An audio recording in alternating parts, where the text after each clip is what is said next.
Hi everyone. Welcome to the third episode of WatchfamChats, where I interview friends in the watch community. Today, I have Pau, or the Unexpected Recipient, as a guest.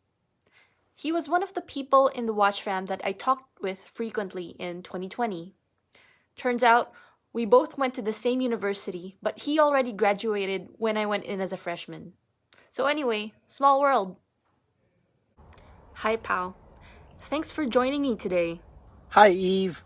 I just want to thank you for inviting me to your hashtag WatchfamChats. I am very grateful, very honored to be here and share a little bit about myself. So, tell us a bit about yourself. My Instagram handle is the Unexpected Recipient, but people just call me Paolo, or the recipient for short.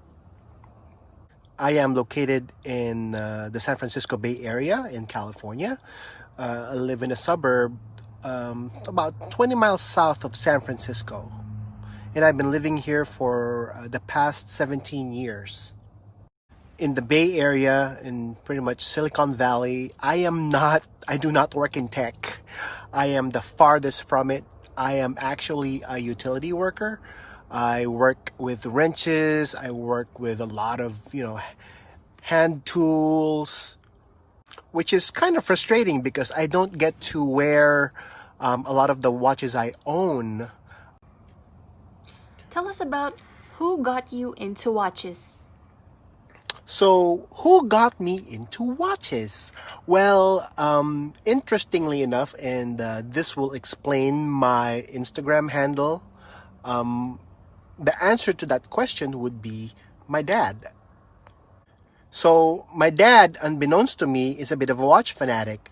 I mean, growing up, I recall wearing like an F91W. He gave me a SKX 013. And then, I always had a watch growing up, but I didn't realize how vast his collection was until I was in my late 20s. Among the watches in your collection, which one's your favorite and what's the story behind it? So in terms of my watch collection, I really don't have a favorite, but it's mostly the ones that he had given me that are most important. So the very first proper watch that I remember him giving me is a Tag Heuer 2000 chronograph. It was a 200-meter diver that was also a chronograph. It was quartz, and I've had it I think he gave it to me at the end of my high school. And that I actually got married on that Tag Heuer. I was married here in San Francisco City Hall, wearing that watch. And if you ask my wife, that's her favorite watch that I wear because she's always said it looked very masculine on me. And the next one would be a date just also from my dad. This was a steel date just with a mother of pearl dial with diamond markers. Definitely not your typical guy's watch, but it has a long story behind it. So he gave me that date just when I got married in the Philippines, or before I got married. I was supposed to wear it, so I got married twice. One in San Francisco and also in Manila, so I can celebrate with my family overseas. The day before the wedding, he got badly ill and wasn't able to be a part of the ceremony. He was in the hospital during that time, so a lot of mixed emotions when I wear that watch because on one end, I can definitely see the love that he has for me and also the rest of my family. But on the other hand, it just reminds me that he wasn't there when I got married, and just a lot of bittersweet memories on that watch. And since then, he's passed down a couple of his other watches to me. This was before I started collecting, And it was only when I got serious about watch collecting, about how big of a deal the watches that he handed me down were. And that's pretty much how I got my handle, the Unexpected Recipient. I never really asked for them. I was given them graciously, and yeah, it's he gave me a total of about 5 watches, and those are not going anywhere. If money were no object, what's your grail watch? If money was no object, definitely a couple of things.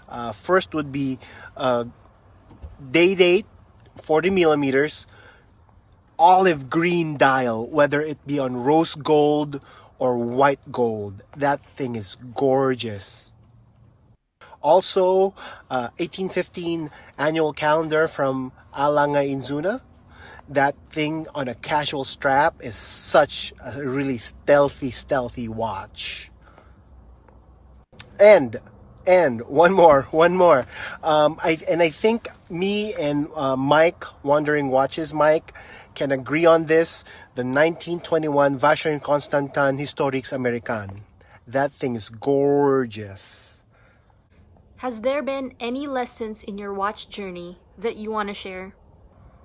And lessons I've learned in this hobby, and granted that I haven't been in this hobby for a long time. I've only been in this hobby for maybe about 2-3 years. Number one, definitely don't be a snob.